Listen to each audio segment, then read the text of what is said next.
Welcome to the Register's Report. My name is John Buckley. I'm the Register of Deeds of Plymouth County, and this show is about Plymouth County real estate. Our headline for the month was Sales Stable, Mortgages and Foreclosures Down. I'm going to go through some of the numbers for the month of September, this being an October show. I have a great guest in the second segment, Tony Baldwin, President and CEO of Baldwin Realty Group. We'll be talking about the local real estate market, and then we're going to talk about some of our Plymouth County history. So let's go to the numbers. You're going to see a bar chart come up of the sales in Plymouth County over the past month. It's a bar chart of deeds. And basically there were 1,000 deeds recorded in September, down from the 1,237 in August, up 3% from the 973 in September of last year. And through the first 9 months of 2017, sales of property are up 3%, a good trend, particularly since it had been up so much last year. The next bar chart you're going to see is of mortgages. There were 1,894 mortgages recorded in September, less than the 2,093 in August, down 15% compared to the 2,229 in September last year. A lot of people that have refinanced have stopped refinancing. The rates have kind of modified, although they haven't really gone up really significantly, despite the changes at the Federal Reserve and bumping up the rates. There's still a lot of people taking out mortgages for purchase mortgages. But however, the first 9 months of the year, mortgages recorded are down 10%. The next document you're going to see is a bar chart of foreclosure deeds. It's something we've followed very closely since the crisis of 2008. They're dropping considerably, although they have affected every community in Plymouth County, the 27 communities of Plymouth County. There are 53 foreclosure deeds recorded in September, less than the 81 in August, 20% less than last September, and through the first 9 months of the calendar year, the number of foreclosure deeds are down 6%. Now, more significantly is the next thing we're going to talk about. A foreclosure notice is a document that we receive at the registry that shows a property owner is in trouble. Maybe they haven't been paying their loan for a few months. There were 43 foreclosure notices in September, less than the 74 in August, 75% less than last year. And with 9 months in, those are down 35%. Next is a listing of foreclosures and orders of notices for September. Every one of our communities, Brockton and Plymouth, have been the communities most beset by foreclosures. Quickly, there's a training room opening in November 2nd. The first Thursday of every month, we do a free online training program. I advise you to do that. It's a great way to learn more efficiently how to search our site. Beware of deed scams that are out there. There are some particularly targeting the elderly. And our next office hours will be in Marion Townhouse on October 25th. So my guest in the next segment of the show is Tony Baldwin, President and CEO of Baldwin Realty Group, talking about the local real estate market. We'll see you in the next segment. Recently, our country has witnessed catastrophic devastation. Hurricanes and flooding have upended lives and livelihoods. Across this great country, Americans have answered the call. That special calling that compels us, when others are down, to step up and do whatever it takes. America's at her best when, against all odds, we come together and lift each other up. Please donate to oneamericaappeal.org. America needs you. Thank you. Thank you. Thank you. Thank you. Thank you. Welcome back to the Register's Report. Again, my name is John Buckley. I'm the Register of Deeds of Plymouth County. In this segment of the show, we always try to do something educational in nature. We've had surveyors, appraisers, commercial real estate brokers, builders, and many others. But of course, realtors are the main people that are active in the real estate in the real estate market in Plymouth County. I have a great guest, Tony Baldwin, who is president and CEO of Baldwin Realty Group. Welcome back, Tony. You've been here before. Yes, I have. Thanks for having me, John. Good to see you again. So if you could, just for our viewers, give a little background about yourself and how you got into the real estate business. Sure. So I have been in the real estate business basically my whole life. Born and bred and raised. My father owned a real estate company, and you knew my father, Sure, George, very before well. he passed away. The other Shire town. That's right. Yeah, that's right. right. So he had his operations out of Brockton, Right. which was Corporate Realty Associates. And then I moved here to Plymouth, which is where I live, with my family in 2004. And in 2009, after he passed away, I kind of rebranded myself and started Baldwin Realty Group, and just moved to the other side of Plymouth County. So I've been actively working in licensing commercial real estate since 2000. And where are you located in Plymouth? So right in the historic waterfront, right downtown, downtown Plymouth at One Park Place. Great, great. No, I remember your father was very, very active in a lot of things up in the Brockton area. Yep. And the Boys and Girls Club and Yep. programs like that. And he's missed. He's a great guy. Thank you. Thank you. So how was your summer for real estate? The summer was incredibly busy. This was probably one of the busiest summers that I can remember. Usually things quiet down in the real estate market, and we just had this, on the residential side of things, we had this surge in the spring, and it really carried through into July. And you probably noticed that with the closings at the registry, and that was a great sign. I felt a little bit of a stabilization in August, but then kind of right back into it in September again.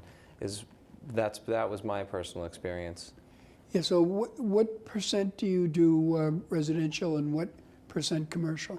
Sure, it's about 50-50 now. Primarily when I got into the business, when we were located in Brockton, there was a little bit more, there was more commercial work, there was more volume, more commercial closings. When I've moved to Plymouth, which is a town that I'm very fond of, Yeah. there's not as much commercial volume here, but there's a lot of residential volume. So it's Okay. kind of evened out my portfolio, so to speak. And then also I do property management, and that keeps me busy. Oh, great. So how do you see things trending into the fall? We're deep into the fall now. We are. Things have continued to stay very stable. I think it's not a new conversation, but there's not enough housing stock on the residential side. Right. We've needed more new construction for the past decade. There's a lot of lenders and a lot of banks out there looking to lend money, and there's just not a lot of new construction out there. So with that, it's a buyer frenzy. It's a seller's market. What I'm seeing is sellers are getting at asking and above. That is going to continue, I believe. Mortgage and interest rates have crept up a little bit, but nothing to really slow down the progress. And if anything, on the lending side of things, from what I've been experiencing, is that the guidelines for a lot of the lenders have actually been starting to loosen up, where 8 years ago, things got tight. And guidelines were becoming more strict, and it was more difficult for people to borrow money. And I think in a lot of ways the noose was tightened so much that they kind of had to let out a little slack. And it was good because we had issues at that time. And now I feel like having accessible funds is becoming more available. Yeah, there certainly was a reaction to the crisis of 2008. That's correct. The fact that they felt that there were many people that they brought into properties that shouldn't have been homeowners. Yep. So what do you see us going forward through the winter? Going through the winter, I think it's going to continue because of the lack of volume, of just supply and demand, sheer supply and demand, where typically in a winter season, volume of transactions would slow. I see it staying steady across the board. I haven't felt any or seen any specific indicators that would say otherwise. I'm always cautiously optimistic, but cautiously, because I've witnessed a few real estate cycles and have felt them myself. So it's a reality that everything is cyclical. But I think we're in a good trend right now. Appraisals are still coming in at value and a little bit more. That's always a good sign. And the way property values, you know, everyone, you're basically getting at asking and above. So the market, everything's trending upward, and so I think volume-wise, we're going to continue to stay stable through the winter and really into the spring. Yeah, I think a lot of people agree with you. Yeah. As long as there's not some calamity out there in the Correct, marketplace. because you never know. Right. You never know. Right. So before we get into advice you might give to a potential seller or buyer, Sure. Let's talk a little bit about commercial Sure. side of it. Sure. I don't oftentimes get commercial realtors on the show. Fantastic. So the commercial real estate market, really there's been a lot of shifts, but office space has actually been filling up, which was a huge void for a long time. Just the shifts in the market and the way people do business and more people working from home. But what I think what's really driving the commercial sector right now is the small business owner. It's really, I mean, that's kind of like what pumps the blood in our economy. And we need the big commercial businesses, the corporate businesses. Everyone wants Amazon. Everyone, of course. But because of all the small business owners, the small business retail has been absolutely booming. And that is a great community builder, and it really gets everyone involved. And I'm noticing that in commercial real estate, there's a little bit of an uptick, and that is another really good indicator for me. Yeah. Obviously, we're going to have issues with a lot of big box stores, a lot of end cap in malls. Like, they're all going out. So now it's like, okay, well, what do we do now? So there's been a lot of studies of repurposing, you know, and how do you you don't want your building to become a dinosaur. So what is the repurpose and what is the use? I think it's going to transition a lot into housing, personally, because we need housing. We need rentals, and we need also, you know, condos, homeowners. Yeah, there was a study done by the South Shore Chamber That's correct. that talked about what's going to happen with all these big box stores. That's correct. I think they're going to have a tough Christmas It will be. Everyone orders online. Right. Amazon, I mean, UPS is opening a big facility in Kingston, Okay. where through the Chamber of Commerce, we're partnering up with them, trying to get hiring. I mean, they're doing something like 400 new jobs, you know, which is fantastic. Right. And again, and now Benny's, right? So we have a Right, Benny's here sure. in Plymouth, and all those box stores are going to be vacant. So Right. what's the next use? I think that commercially, there's a major uptick in marijuana and the medical marijuana, and then now going, since Massachusetts voted to make it recreational, Right. the voters, the people have spoken, so to speak, Right. and every town can facilitate how they want it, if they want it, where Right. they're going to put it. But I think you'll see that influx in retail and in the commercial side of things. So there's kind of a new genre of commercial real estate. Yeah, no, that's interesting. Yeah, thank you. But I did read that article that they came out with about that report, and I did go online and check out the report. Chamber, the Yeah, social chamber. yeah, What were your yeah. thoughts? Well, my thoughts are it's pretty a good idea to look forward, because Yeah. I do see some of the malls that are not positioned as well as maybe Derby Street Correct. or Hanover is trying to transition to it, to be vulnerable Correct. without having a plan. And I do believe there's such a need for even rental housing, as you said.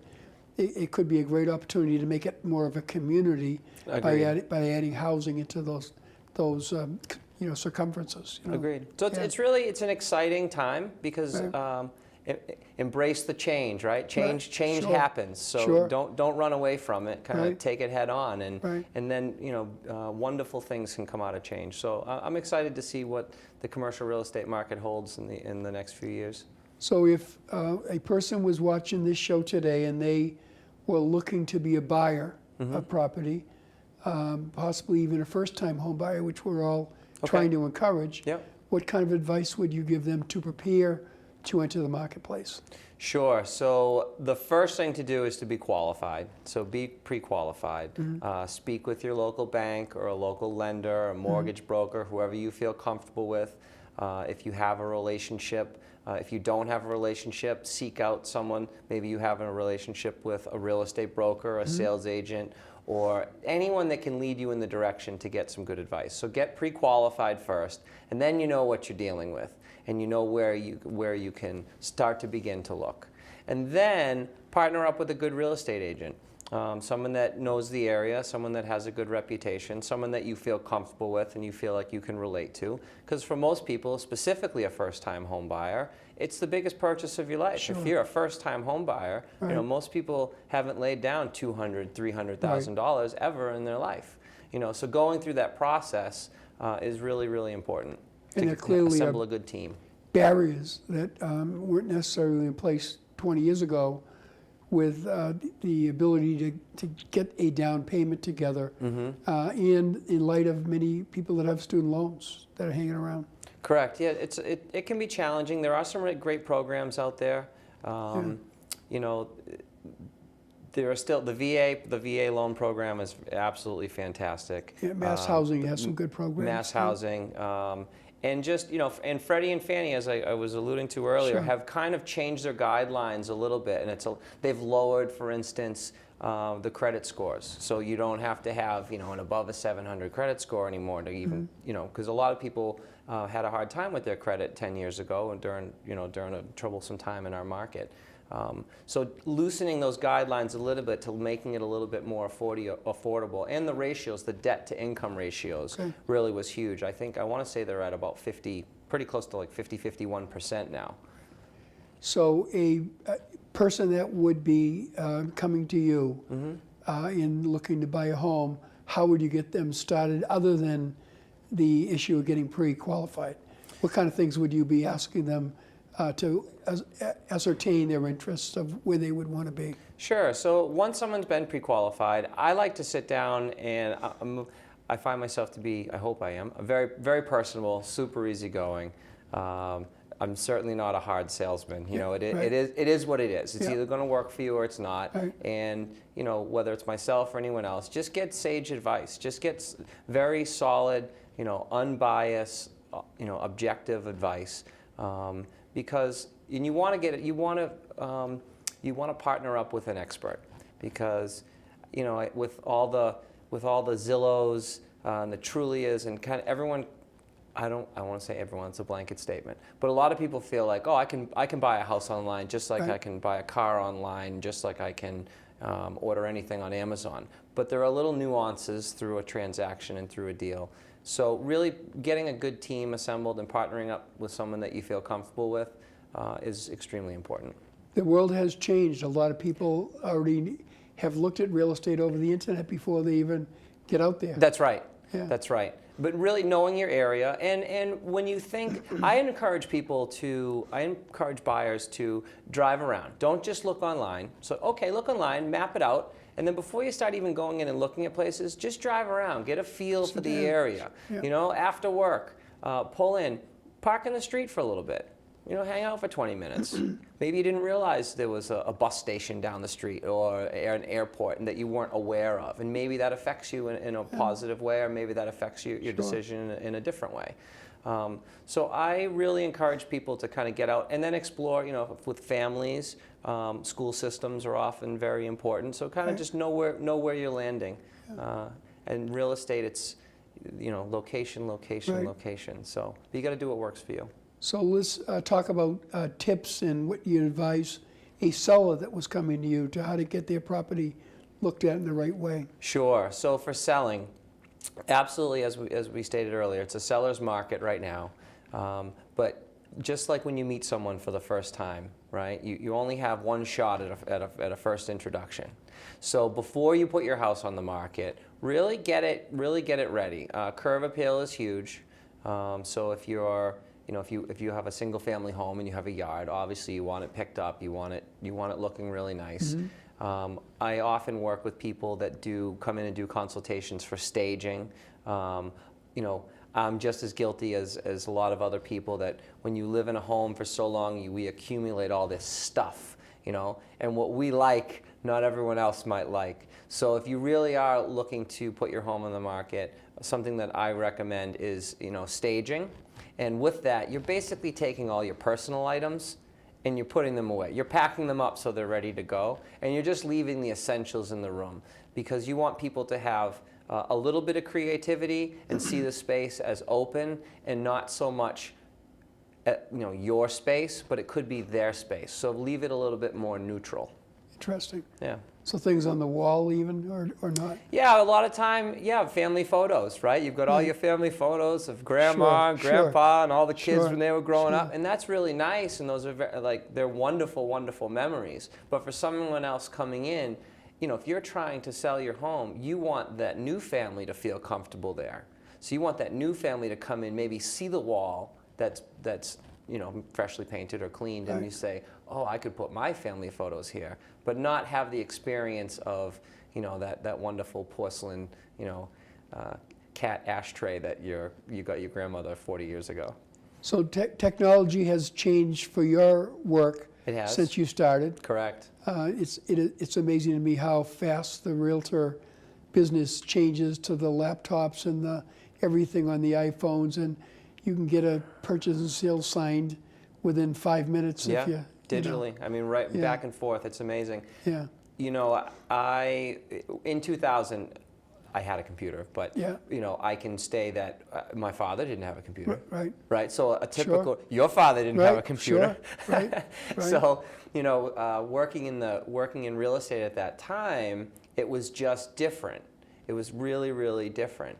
And wow, did it fast track, because then it became, computer, then it became laptop, then it became iPad, and now everything's on a cell phone. I mean, literally, you're passing transactions right there in your car on the cell phone, and you can receive and accept a signed document via a cell phone, and it's a completely legal document. You don't have to have that hard ink on there anymore to make it a legal document. Yeah, I will say government is behind the private sector in that area. Yes. There's still a lot of paper that we are trying to work our way through, and in our case, take 400 years of land records and make them available over the internet. I can only imagine. There's work. But it makes it accessible. Yeah. So before we close out, can you share your contact information with our viewers? Sure. How people can reach you? Yeah. Thank you. Yeah. So my name is Tony Baldwin. Yeah. I own Baldwin Realty Group in downtown Plymouth. And the office number is 508-747-8360. You can reach me personally at Tony, Tony, at Baldwin, BALDWIN, real estate, all spelled out, .com. And I am accessible to you, any one of your viewers at any time. Great, perfect, nice job. Oh, thank you very, very much, Always great John. to see you. Thanks. After 15 years of smoking, Eva Marie quit. There's a new lung cancer screening that could save her life. You stopped smoking, now start screening. Learn more at savedbythescan.org. Welcome back to the Register's Report. I want to thank Tony Baldwin of Baldwin Realty Group for the great job he did talking about the local real estate market and things that buyers and sellers can do to prepare themselves for entering into the market. The holidays in October, Columbus Day has gone by, United Nations Day has gone by, National Chocolate Day is coming up, and of course, Halloween. In this segment of the show, we always try to do something related to our history. And clearly, right now, we're in the middle of a World Series. And I want to mention a fellow by the name of Billy McGonigal. Billy McGonigal was one of the inventors of the catcher's mitt, a very famous baseball manager. Born in Brockton, the son of Irish immigrants. He became a pioneer in baseball. He ended up using bricklayer's gloves to catch a baseball, acting as a catcher. In those days, nobody used gloves to catch a baseball, and they were breaking their fingers on a regular basis. But when he got injured while playing baseball, his skull was fractured. By a pitch, he went into managing, and he managed the Brooklyn Bridegrooms, who won back-to-back pennants, the American Association and the National League. The Brooklyn Bridegrooms became the Brooklyn Dodgers and are now the franchise of the LA Dodgers, who are working their way through the World Series at the taping of this show. He lived in Brockton. He owned a bar and billiard parlor in downtown Brockton after his retirement. And the McGonigal family was honored by the Dodgers in 1990 on the 100th anniversary of that pennant. The next person you got to see is Mickey Cochran. Mickey Cochran was a very famous baseball player also from the town of Bridgewater, born in Bridgewater, the only person from Plymouth County that was born in Plymouth County that has been entered into Cooperstown Baseball's Hall of Fame. He was a fiery catcher, a fiery competitor, and also was a manager. He was a close friend of probably the most competitive baseball player of all time, Ty Cobb. There is a plaque in his honor at a baseball field in the town of Bridgewater, right off of Route 18, and certainly well known for his exploits. And last but not least, there was a new park, or an upgraded park, rededicated recently in Brockton for the Keith family. Georgie Keith and his family were very active in the Brockton community long before it was Brockton, when it was the parish of Bridgewater. The family came from Aberdeen, Scotland, and they got into the shoe business. They were very generous within the community. They were during the boom in the shoe industry in Brockton, but in his will, he left a piece of land to the city of Brockton as a park for the use of the people of Brockton as a place to be used just for comfort. And he's also known for his treatment of his employees. The park was dedicated in 1952, but it was rededicated recently, and the fountain that had been not working for many years was restored, a beautiful place in the Campello section of Brockton. I want to thank Lorna Green Baker and Christine Richards from our office for the help with this show, and David Antoine for working the cameras with me today. I appreciate the ability to share information with people about their most valuable asset for most people, and we'll see you next month.